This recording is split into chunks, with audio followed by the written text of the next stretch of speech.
नमस्कार बच्चों। आज हम अपने कैपेसिटेंस एंड कैपेसिटर चैप्टर का अगला पार्ट करते हैं। फर्स्ट पार्ट में हमने जो सीखा उसको एक बार 1 मिनट या 2 मिनट में मैं आपको रिकैप करवा देता हूं। पहली बात प्यारे बच्चों, हमने वहां पे क्या सीखी थी कि कैपेसिटेंस क्या होता है। कैपेसिटेंस क्या चीज है कि हमने पता है कि जितने भी ऑब्जेक्ट्स हैं, सारी की सारी ऑब्जेक्ट क्या कर सकती है, चार्ज को प्यारे बच्चों स्टोर कर सकती है। तो चार्ज को स्टोर करने की जो एबिलिटी है उसको बोलते हैं कैपेसिटेंस। और mathematically capacitance at given potential किसके बराबर आया था, C equals to Q by V के बराबर था। किस में मेजर करते हैं इसको, फ्राड में मेजर करते थे। किस में मेजर करते थे प्यारे बच्चों, फ्राड में मेजर करते थे। फिर मैंने बताया था कि किसी भी कंडक्टर की कैपेसिटेंस किन फैक्टर्स पे डिपेंड करती है। तो एक तो बताया था उसकी शेप, उसका साइज, और एक डिपेंड करता है कि वो किस सराउंडिंग मीडियम में रखा है, कि उसके आसपास का मीडियम कैसा है। और तीसरा फैक्टर बताया था that also depends upon the neighbouring conductor. जो प्रिंसिपल ऑफ कैपेसिटर भी आया था कि एक कंडक्टर की कैपेसिटेंस को आप बढ़ा सकते हो, उसके नजदीक क्या ले आओ, एक दूसरा कंडक्टर ले आओ जिसकी अर्थिंग कर रखी हो। ये सारी बातें प्यारे बच्चों मैंने आप लोगों को लास्ट लेक्चर में बताई थी। उम्मीद करता हूं कि वहां से आप लोग समझ गए होंगे। फिर प्यारे बच्चों, अगर अकेला एक कंडक्टर है ना, मान लो ये एक कंडक्टर है और इस कंडक्टर को मैं चार्ज देने लग रहा हूं, मान लो प्लस क्यू चार्ज मैंने इसको दे दिया, ठीक है। इस अकेले कंडक्टर को हम कैपेसिटर वर्ड यूज नहीं करते हैं। इसके लिए अकेले के लिए क्या वर्ड यूज नहीं करते हैं, कैपेसिटर वर्ड यूज नहीं करते हैं। कैपेसिटर के लिए दो कंडक्टर होने जरूरी है। क्या जरूरी है, दो कंडक्टर। तो आज का पहला सिचुएशन जो मैं आप लोगों को समझाऊंगा कि अगर आपके पास एक आइसोलेटेड कंडक्टर है, क्या है प्यारे बच्चों, एक आइसोलेटेड कंडक्टर है ये। अगर आपको इसकी कैपेसिटेंस देखनी है, मान लो कितना चार्ज दिया आप लोगों ने, इसको प्लस क्यू चार्ज दिया। अब चार्ज दिया तो कहीं से तो आया होगा ना, चार्ज कहीं से तो आया होगा। इनिशियली प्यारे बच्चों हम रेफरेंस पॉइंट इन्फिनिटी को मानते हैं। किसको मानते हैं, इन्फिनिटी को। कैपेसिटेंस किसके बराबर, चार्ज बाय पोटेंशियल डिफरेंस। इस क्यू चार्ज की वजह से अगर इसके सरफेस पे V पोटेंशियल है, जहां से रेफरेंस पॉइंट क्या है, इन्फिनिटी। इन्फिनिटी से जो चार्ज लेके आए हो, उस वो जो इन्फिनिटी पे जो बॉडी रखी है, जहां से चार्ज आने लग रहा है, उस बॉडी का इसके सरफेस पे तो कोई पोटेंशियल नहीं होगा। तो अपना कैपेसिटेंस सिर्फ और सिर्फ कितना हुआ, C equals to Q by V। अगर आप रेफरेंस पॉइंट इंफिनिटी को मानते हो तो कैपेसिटेंस कितनी, C equals to Q by V। अगर ऐसा ना हो, मतलब कैसा ना हो कि आपने ये जो चार्ज लेके आए इंफिनिटी की बजाय कोई नेबरिंग में कोई कंडक्टर रख रखा है और उससे ये चार्ज आने लग जाओ, तो देखो क्या होगा प्यारे बच्चों।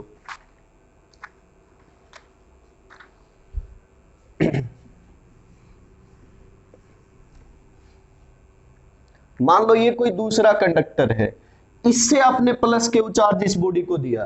प्लस क्यू यहां आएगा तो इस पे क्या डेवलप हो जाएगा, माइनस क्यू। अरे मानते हो क्या, इस बॉडी को मैं बी बोल देता हूं, इस बॉडी को क्या बोल देते हैं, ए। तो यहां से यहां पे चार्ज आया पॉजिटिव चार्ज, तो इसका मतलब यहां कैसा हो गया होगा, नेगेटिव डेवलप हो गया होगा। तो इसके सरफेस, अब हमें कैपेसिटेंस देखनी है, C equals to Q by V, potential difference.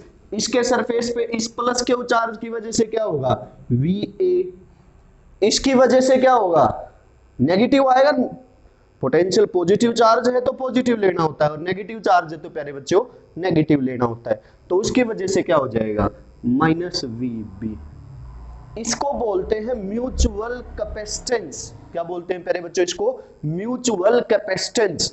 दो कंडक्टर थे, अब की बार ये है रेफरेंस पॉइंट। ये क्या है आपके पास है, रेफरेंस पॉइंट। फर्स्ट केस में क्या था, रेफरेंस पॉइंट इन्फिनिटी लेके चले थे। इन्फिनिटी लेके चलते तो हम म्यूचुअल कैपेसिटेंस वर्ड यूज नहीं करेंगे, हम simple capacitance of a conductor बोलेंगे। अब वर्ड आएगा म्यूचुअल कैपेसिटेंस। बट प्रैक्टिकली जब हम देखते हैं तो ये जो म्यूचुअल कैपेसिटेंस वर्ड मैंने कहा ना, ये यूज नहीं होता है। उस दौरान क्या यूज होता है, ये दो कंडक्टर हैं, दो कंडक्टर के इस कॉम्बिनेशन को कैपेसिटर बोल देते हैं। तो क्या हो जाएगा, दिस म्यूचुअल कैपेसिटेंस की जगह पे प्यारे बच्चों वर्ड यूज कर लेते हैं capacitance of a capacitor, capacitance of a capacitor. तो आज हम ये दो केस पढ़ेंगे, एक तो capacitance of isolated conducting sphere और फिर अलग अलग situation capacitance of capacitor, solid capacitor, cylindrical capacitor, parallel plate capacitor, ये सारी बातें देखेंगे। क्लियर है? देखिए अब अलग अलग सिचुएशन। पहले आ जाओ, एक आइसोलेटेड कंडक्टिंग स्फीयर है, क्या है? आइसोलेटेड कंडक्टिंग स्फीयर, जिसकी रेडियस आर है, चार्ज क्यू है, उसकी वजह से कैपेसिटेंस फाइंड आउट करते हैं। क्या फाइंड आउट करते हैं प्यारे बच्चों? उसकी वजह से कैपेसिटेंस।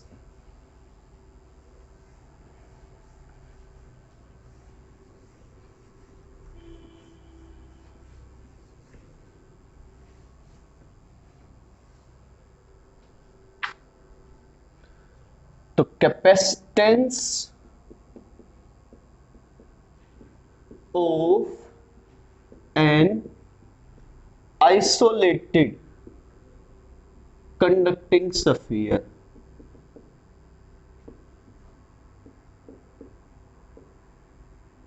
आइसोलेटेड कंडक्टिंग स्फीयर की वजह से प्यारे बच्चों क्या फाइंड आउट करना है हमें? कैपेसिटेंस फाइंड आउट करनी है। ये आपका एक स्फीयर है जिसकी रेडियस मान लो क्या है प्यारे बच्चों? आर, और इस पे जो चार्ज है वो कितने के बराबर है? That equals to Q. इसका पोटेंशियल कैसे आएगा वो डेरिवेशन हम पहले कर चुके हैं, तो वो मैं नहीं करवाऊंगा। इसके सरफेस पे इस क्यू चार्ज की वजह से पोटेंशियल क्या हुआ? C इक्वल्स टू के क्यू बाय आर। सबको पता है के की वैल्यू भी लिखना चाहो तो क्या है? 1/4 पाई एप्सिलॉन नॉट, और ये आर था साथ में। क्लियर? कैपेसिटेंस सबको पता है, बच्चा बच्चा जानता है। Capacitance C equals to Q by V. Q की वैल्यू रखो, sorry Q as it is, V की वैल्यू रखो। V कितने के बराबर है? क्यू डिवाइड के डिवाइड में दुश्मन का दुश्मन क्या होता है? दोस्त। इसका दुश्मन क्यू, उसका दुश्मन 4 पाई एप्सिलॉन नॉट, तो ऊपर आ जाएगा। ऐसा सुना होगा ना बचपन में। तो क्यू से क्यू क्या हो गया? कैंसिल। कितनी आई कैपेसिटेंस प्यारे बच्चों? 4 pi epsilon naught R. This is the capacitance of an isolated conducting sphere. Capacitance of an isolated conducting sphere. यहां से दो रिजल्ट याद रखने की कोशिश करियो। अगर इस आइसोलेटेड कंडक्टिंग स्फीयर के चारों तरफ वैक्यूम है तो अपनी कैपेसिटेंस कितने के बराबर है? This is the capacitance. इसको मैं सी नोट बोल देता हूं। जब अपने स्फीयर के चारों तरफ का मीडियम क्या था? वैक्यूम या एयर। बाई चांस इसके सराउंडिंग का मीडियम, इसके सराउंडिंग में अगर डाइलेक्ट्रिक मीडियम आ जाता, क्या आ जाता प्यारे बच्चों? डाइलेक्ट्रिक मीडियम, जिसका डाइलेक्ट्रिक कांस्टेंट है एप्सिलॉन आर। कई बार के से भी दर्शा देते हैं, जिसको डाइलेक्ट्रिक कांस्टेंट या रिलेटिव परमिटिविटी बोलते हैं। बता रखा है पहले क्या होता है। अगर वो होता तो यही कैपेसिटेंस हो जाती C equals to 4 pi epsilon naught. R की जगह पे आ जाता एप्सिलॉन R इंटू आर, बस ये अलग आ जाता। मतलब कैपेसिटेंस एप्सिलॉन R टाइम्स हो जाती। ये पहली बात। दूसरी बात, इसके सराउंडिंग में उस रिजल्ट को याद रखियो, डाइलेक्ट्रिक मीडियम की बस एक लेयर आ जाए। मतलब पूरा मीडियम डाइलेक्ट्रिक ना हो, सिर्फ एक लेयर आ जाए प्यारे बच्चों। क्या आ जाए? सिर्फ एक लेयर। ये इनर रेडियस उस लेयर की R1 जो अपने इस कंडक्टिंग स्फीयर की रेडियस है, और ये आउटर रेडियस मान लो क्या है? R2। और ये जो लेयर है डाइलेक्ट्रिक मीडियम की, इस लेयर का डाइलेक्ट्रिक कांस्टेंट या रिलेटिव परमिटिविटी कितनी है?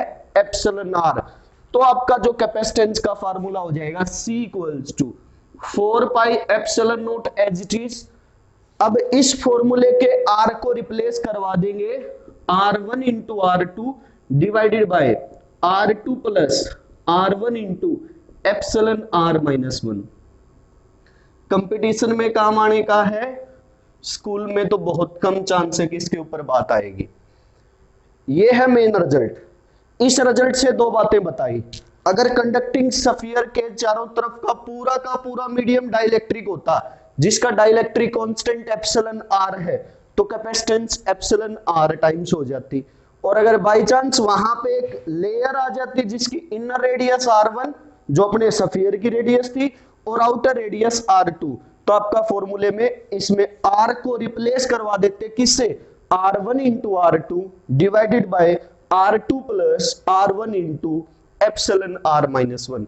इसका प्रूफ भी है, बट फिलहाल मैं उस प्रूफ को स्किप कर रहा हूं, लास्ट में एक वीडियो में उसका प्रूफ भी बता दूंगा, आप लोगों को ध्यान रखना होगा। तीनों बातें क्लियर हुई। आइसोलेटेड कंडक्टिंग सफियर के तीन case, simple 4 pi epsilon naught into R, dielectric medium होता तो 4 पाई एप्सिलॉन नॉट इंटू में एप्सिलॉन आर इंटू आर, और अगर एक डाइलेक्ट्रिक मीडियम की लेयर होती तो 4 pi epsilon not R1 into R2 divided by R2 plus R1 into epsilon R minus 1। कर सकते हो बच्चों। यहां से दो इंपॉर्टेंट रिजल्ट बताता हूं, सुनो उन दो इंपॉर्टेंट रिजल्ट्स को, क्वेश्चंस भी बोल सकते हो उनको। पहला ये है, अर्थ भी तो एक सफियर है, तो कैपेसिटेंस ऑफ अर्थ क्या है प्यारे बच्चों, कैपेसिटेंस ऑफ अर्थ। अर्थ की कैपेसिटेंस निकाल ली, बच्चा बच्चा जानता है अर्थ एक सफियर है, और सफियर जो अर्थ है उसकी रेडियस कितनी है 6400 किलोमीटर। इसको मीटर में बदलोगे तो 6400 इंटू 10 की पावर 3 मीटर, या फिर 6.4 into 10 raise to the power 6 metre. रख दे कैपेसिटेंस ऑफ ए कैपेसिटर, क्या फॉर्मूला है 4 pi epsilon naught r. 4 pi epsilon naught r की value 9, 1 by 4 pi epsilon naught कितने के बराबर होता था 9 इंटू 10 की पावर 9, तो 4 पाई एप्सिलॉन नॉट आर क्या हो जाएगा 4 pi epsilon naught 1 by 9 into 10 की पावर 9, आर कितना था 6.4 इंटू 10 की पावर 6। इसको प्यारे बच्चों सोल्व कर लो, सोल्व करोगे तो यह आएगा आपके पास, इतना बचेगा 711 इंटू 10 की पावर माइनस 6 फराड, या इसको क्या लिख सकते हो 711 माइक्रो फराड। ये कैपेसिटेंस है अर्थ की, किसकी कैपेसिटेंस प्यारे बच्चों, अर्थ की। एक बात देखी, अर्थ तो बहुत बड़ा सफियर है, इतने बड़े सफियर की कैपेसिटेंस भी माइक्रो में है 10 की पावर माइनस 6। तो समस्या कहां है, यहां से एक बात का प्रूफ और निकलता है प्यारे बच्चों, क्या रिजल्ट निकलता है कि 1 farad is very large unit of capacitance. तो प्रैक्टिकली फराड को यूज नहीं किया जाता है, पिको फराड, माइक्रो फराड ये यूनिट्स यूज की जाती है।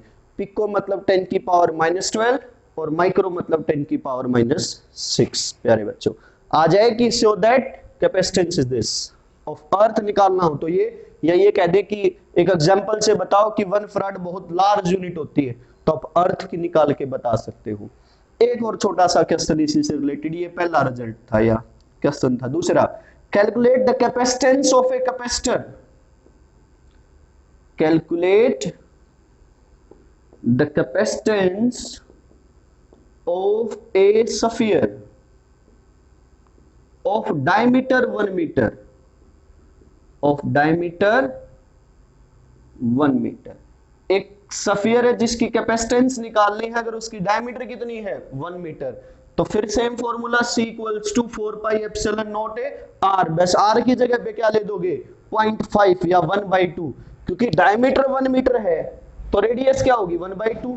तो आप जब कैपेसिटेंस निकालोगे तो शायद वो 55.5 पिको फराड आएगी। ये डायरेक्ट कहीं ना कहीं आपके ऑब्जेक्टिव जो बोर्ड में आते हैं उनमें काम आ सकते हैं प्यारे बच्चों। पहला क्या था, अर्थ की कैपेसिटेंस 711 माइक्रोफराड। अगर 1 मीटर डायमीटर का अगर आप सॉलिड सफियर लेके चलते तो उसकी कैपेसिटेंस कितनी होनी थी 55.5 पिकोफराड। एक और कहते कि 1 फराड क्या है, कैपेसिटेंस 1 फराड है, तो उसके लिए हम सफियर की रेडियस बताओ, उसके लिए क्या बताओ सफियर की रेडियस, कि हमें 1 फराड इस कैपेसिटेंस का एक आइसोलेटेड कंडक्टिंग सफियर चाहिए, तो बताओ रेडियस कितनी लेके चले। तो हमें पता है C equals to 4 pi epsilon naught R। C कितना दे दिया 1, किसके बराबर ये प्यारे बच्चों 4 पाई एप्सिलॉन नॉट R के बराबर। यहां से R को फाइंड आउट करते तो 1/4 पाई एप्सिलॉन नॉट, और वो कितना आता 9 इंटू 10 की पावर 9 मीटर। सोचियो अर्थ की रेडियस कितनी है 6.4 इंटू 10 की पावर 6, और अगर एक फराड का कैपेसिटर चाहिए था स्फेरिकल तो कितनी 9 आता है, तो 9 इंटू 10 की पावर 9, अर्थ से भी 1000 टाइम्स ज्यादा बड़ा स्फीयर हमें चाहिए होता, तो ये प्रैक्टिकली पॉसिबल नहीं होता। इसलिए फराड कैपेसिटेंस की प्रैक्टिकल यूनिट नहीं होती है, स्मॉल यूनिट्स का यूज करते हैं, खासकर दो, pico farad and micro farad. उम्मीद करता हूं कि प्यारे बच्चों ये बात सारी समझ आई होगी। Capacitance of an isolated conducting sphere. Simple case, पूरा ही मीडियम बदल दिया जाए तो एक छोटी सी मीडियम की लेयर ले आए डाइलेक्ट्रिक, तो capacitance of earth, capacitance of a sphere of diameter 1 metre, capacitance 1 farad के लिए किस रेडियस का आप लोगों को स्फीयर चाहिए था। कर लोगे इस चीज को, आगे बढ़े, समझ आ गया सारा। अब हम कैपेसिटर्स की कैपेसिटेंस निकालेंगे। कैपेसिटर समझा दिया था कि दो बॉडी होंगी, एक बॉडी से दूसरी बॉडी पे हम क्या करने लग रहे हैं, चार्ज ट्रांसफर कर रहे हैं। आइसोलेटेड में ऐसा नहीं था। 4 केस उसके टोटल हम पढ़ेंगे, जिसमें से 2 ये रहे आपके पास। पहला है capacitance of A spherical capacitor. पहले तो बात करते हैं कि स्फेरिकल कैपेसिटर क्या है।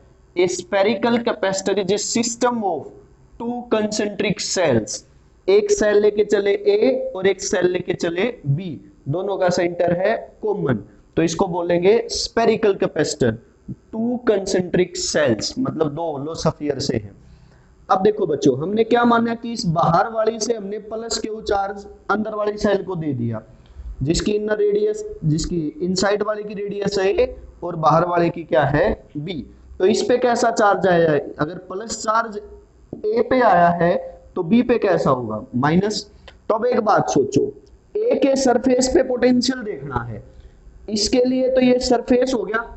अगर एक स्फीयर है जिसकी रेडियस R है, उसके सरफेस पे पोटेंशियल कितना होता है KQ/R, और उसके इनसाइड में कितना होता है, वो भी KQ/R ही होता है। तो जो A का सरफेस है, A के सरफेस पे इसका खुद का पोटेंशियल कितना है KQ/A, बात क्लियर। और बाहर वाले के माइनस क्यू चार्ज की वजह से कितना पोटेंशियल होगा, माइनस है तो माइनस लेना है KQ/B। B क्यों लिया, बाहर वाले की रेडियस कितनी है B, तो जितना उसके सरफेस पे होगा इनसाइड के हर पॉइंट पे सेम पोटेंशियल होता है, तो इसकी रेडियस B, तो इनसाइड में KQ/B। प्लस है तो प्लस चार्ज लेना होता है, माइनस है तो माइनस। A के सरफेस पे पोटेंशियल समझ आ गया होगा, ये A के सरफेस पे पोटेंशियल A वाली सेल की वजह से, ये A के सरफेस पे पोटेंशियल B वाली सेल की वजह से। क्लियर यहां तक की बात। अब हम B के पोटेंशियल की बात कर लेते हैं। अब B पे पोटेंशियल पहले इनसाइड वाले की वजह से देखें, तो इनसाइड वाले के लिए है ये आउटसाइड पॉइंट, और आउटसाइड अगर स्मॉल r डिस्टेंस पे हो तो फॉर्मूला होता है KQ/r, तब रेडियस का लेना देना नहीं होता है। आउटसाइड पॉइंट के लिए पॉइंट चार्ज की तरह बिहेव करता है वो स्फीयर, पता है सबको ये बात। तो इस पॉजिटिव चार्ज की वजह से B वाले के सरफेस पे अगर मैं लेके चलता तो कितनी डिस्टेंस है ये B, तो कितना आ जाता KQ/B, और इसके खुद के नेगेटिव की वजह से KQ/R, मतलब इसकी रेडियस कितनी है B, इसकी रेडियस कितनी B। प्लस चार्ज है तो प्लस, माइनस चार्ज है तो माइनस, दोनों सेम ही आ गए तो B का पोटेंशियल तो कितना हो गया प्यारे बच्चों 0। फॉर्मूला क्या कहता है, C equals to Q/V1 minus V2 था ना, समझाया था थोड़ी देर पहले। तो VA ये रहा, VB 0, पुट करके सोल्व कर लियो, ये आपका आंसर आएगा 4 pi epsilon not A into B divide by B minus A। किसके लिए है प्यारे बच्चों, ये स्फेरिकल कैपेसिटर के लिए, जिसमें 2 स्फेरिकल सेल कंसेंट्रिक सेल्स रखी थी, बाहर वाले से अंदर वाली पे चार्ज आया। Capacitance of a sphere conductor. क्या है? Sphere conductor. Capacitor. Sphere capacitor मतलब टू सॉलिड कंडक्टिंग सफियर, जिनको बहुत लार्ज डिस्टेंस पे रख दो। लार्ज डिस्टेंस पे रखने का मतलब है इस माइनस क्यू की वजह से इसके सरफेस पे कोई पोटेंशियल नहीं होगा। तो केवल ए के सरफेस पे मुझे पोटेंशियल देखना है, तो सिर्फ इसका चार्ज कंसीडर करूंगा, के क्यू बाई ए। यहां तो ए के लिए दोनों का लेके चले थे ना, इनर का भी आउटर का भी, क्योंकि ये लार्ज डिस्टेंस नहीं थी। यहां पे these are placed at a distance L, and this L is very very large then radius of first sphere, radius of second sphere. Clear प्यारे बच्चों बात? तो इसके सरफेस पे इसका कोई इफेक्ट नहीं है, के क्यू बाई ए। उसके सरफेस पे इसका इफेक्ट नहीं है, के क्यू बाई बी। प्लस है तो प्लस ले दो, माइनस है तो माइनस। कैपेसिटेंस क्या कहता है? C equals to Q by V A minus A V B. Minus minus क्या हो जाएगा? प्लस। आपका आंसर आ जाएगा। तो ये कैपेसिटेंस स्फेरिकल कैपेसिटर की और कैपेसिटेंस है सफियर कैपेसिटर की। देखोगे प्यारे बच्चों, अब अगले अपने दो केस हैं, केस 3 एंड केस 4। पहले केस 4 को समझा देता हूं। Capacitance of A parallel plate capacitor. एक पैरेलल प्लेट कैपेसिटर है क्या? दो लार्ज प्लेट्स लेते हैं, placed at very small distance, एक दूसरे के क्लोज रख देते हैं। ऐसे सिस्टम के लिए हमें क्या देखना है प्यारे बच्चों? कैपेसिटेंस चेक करना है। मान लो इनके बीच की डिस्टेंस डी है। हमने गॉस थ्योरम की एप्लीकेशन पढ़ी थी। एक सीट की वजह से इलेक्ट्रिक फील्ड होता है E equals to sigma by 2 epsilon naught. यहां बीच में अगर कहीं मैं इलेक्ट्रिक फील्ड देखता, और ये डिस्टेंस पे तो डिपेंड करता ही नहीं है, पॉजिटिव है तो आउटवर्ड होगा, यही नेगेटिव की वजह से देखता तो इनवर्ड, मतलब दोनों का इलेक्ट्रिक फील्ड ऐड होगा। एक का सिग्मा बाई 2 एप्सिलॉन नॉट है, दूसरे का भी सिग्मा बाई 2 एप्सिलॉन नॉट होगा, तो टोटल ऐड करोगे तो sigma by epsilon not. Sigma क्या होता है? चार्ज पर यूनिट एरिया। मान लो इन प्लेट्स का area of cross section A है, तो सिग्मा की जगह आ जाएगा क्यू बाई ए।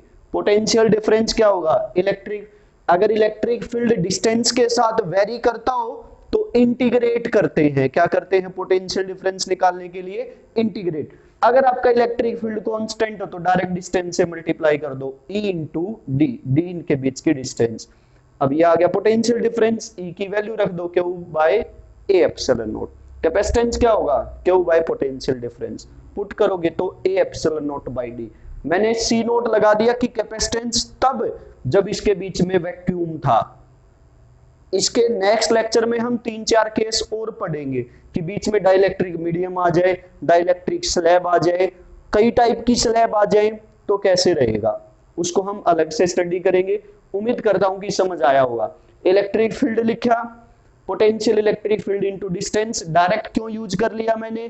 क्योंकि वरना फॉर्मूला तो ये होता था ना, E equals to minus dv by dr। यहां से पोटेंशियल डिफरेंस निकालते तो माइनस E dr। पूरे के लिए क्या करना पड़ता है? इसका इंटीग्रेशन। बट मैंने ऐसा यूज नहीं किया। क्यों? क्योंकि यहाँ इलेक्ट्रिक फील्ड डिस्टेंस के साथ वेरी नहीं करने लग रहा था। क्लियर है प्यारे बच्चों बात ये? अब चलिए आप capacitance of A cylindrical capacitor पे। कैपेसिटर आ गया तो दो कंडक्टर तो लेने ही है। जैसे यहां कैपेसिटर था तो 1 और 2, सफियर में भी ऐसा ही था, सिलेंडर में भी ऐसा ही होगा। सिलेंडर के लिए क्या करना है प्यारे बच्चों? दो स्फेरिकल सेल ले ली। एक स्फेरिकल सेल लिए जिसकी रेडियस स्मॉल ए, नाम रख दिया ए। एक बड़े वाली स्फेरिकल सेल जिसका नाम रख दिया बी, और उसकी रेडियस कितनी लेके चले? बी लेके चले। अब बाहर वाले से अंदर वाले पे मान लो क्यू चार्ज ट्रांसफर किया, तो अंदर वाली पे आ गया प्लस क्यू, बाहर वाली पे क्या आ गया? Minus Q. इलेक्ट्रिक फील्ड का फॉर्मूला ध्यान रखना है, यहां इलेक्ट्रिक फील्ड डिस्टेंस पे डिपेंड करता है। अगर मैं कॉमन एक्सिस से x डिस्टेंस पे चलता तो प्यारे बच्चों x डिस्टेंस पे जो बीच में रीजन है, यहां अगर एक्सिस से x डिस्टेंस पे होता तो इलेक्ट्रिक फील्ड होता है 2k lambda by x। Lambda है लीनियर चार्ज डेंसिटी, चार्ज पर यूनिट लेंथ। मान लो इसकी लेंथ कितनी है? l, चार्ज कितना? q, तो लैम्डा होगा q बाय l। तो यहां इलेक्ट्रिक फील्ड डिपेंड करता है डिस्टेंस पे। डिस्टेंस पे डिपेंड ना करता तो पोटेंशियल डिफरेंस डायरेक्ट आ जाता इलेक्ट्रिक फील्ड इनटू डिस्टेंस। अब वो डिस्टेंस पे डिपेंड कर रहा है तो हमें क्या करना पड़ेगा? इंटीग्रेट। माइनस ई इलेक्ट्रिक फील्ड का इंटीग्रेशन किसके रिस्पेक्ट में? डिस्टेंस के रिस्पेक्ट में। कहां से लेके आए? बी से ए, बी से ए। डिस्टेंस की लिमिट आ गई। मतलब x ज्यादा से ज्यादा कितना हो सकता है, b, कम से कम कितना था, a। तो ये था, ये माइनस का साइन है, इंटीग्रेशन का रूल होता है, आप माइनस की जगह प्लस लिख दो, बस लिमिट को इंटरचेंज कर दो, b की जगह a की जगह b। अब इसको प्यारे बच्चों इंटीग्रेट करना है, 2k लैम्डा कांस्टेंट है बाहर, 1/x का इंटीग्रेशन होता है log x, लिमिट पुट करते हैं upper limit minus lower limit, तो अपर लिमिट रखते तो log b minus lower limit रखते तो log a, log b minus log a log b by a के बराबर होता है। ये log का मतलब वो है, रूल है कि log x minus Y, log x minus log y किसके बराबर होता है प्यारे बच्चों, log x by y, plus होता तो x इंटू वाई, तो log b by a। Capacitance चाहिए, Q by potential difference, potential difference को पुट कर दो, आंसर आ जाएगा। आंसर यहां तक आया, फिर हमने k की वैल्यू रखी, k क्या होता है, ये 1/4 पाई एप्सिलॉन नॉट, k की जगह पे लिख दिया 1/4 पाई एप्सिलॉन, लैम्डा की जगह पे रख दिया q बाय l, तो 2 से 4 का 2 हो गया, तो 2 पाई epsilon not, 2 pi epsilon not ऊपर आ गया, लैम्डा की जगह पे आया q बाय l, q से q गया, बाय का l ऊपर आ गया, ये log b बाय नीचे रह गया। तो ये कैपेसिटेंस थी सिलेंड्रिकल कैपेसिटर की। तो प्यारे बच्चों कैपेसिटर के हमने 4 केस देखे। क्या था पहले, तो सबसे पहले प्यारे बच्चों आपके पास आया था जो हमने एक आइसोलेटेड सफियर लेके चले थे, क्या लेके चले थे, आइसोलेटेड सफियर, जहां से अर्थ की कैपेसिटेंस देखी थी, 2 उसके स्पेशल रिजल्ट नोट करवाए थे। फिर हमारी बात आ गई थी कैपेसिटर्स पे, किस पे आ गई थी प्यारे बच्चों, कैपेसिटर्स पे। सबसे पहले कैपेसिटर में क्या लेके चले आप लोग, स्पेरिकल कैपेसिटर, दूसरा सफियर कैपेसिटर, तीसरा सिलेंड्रिकल कैपेसिटर, और चौथा पैरेलल प्लेट कैपेसिटर। उम्मीद करता हूं कि सारे समझ आए होंगे, आसान है, बस एक बार कंसंट्रेट होके समझना, सारे के सारे हो जाएंगे। कोई डाउट है तो पूछ लेना, पक्का बताया जाएगा।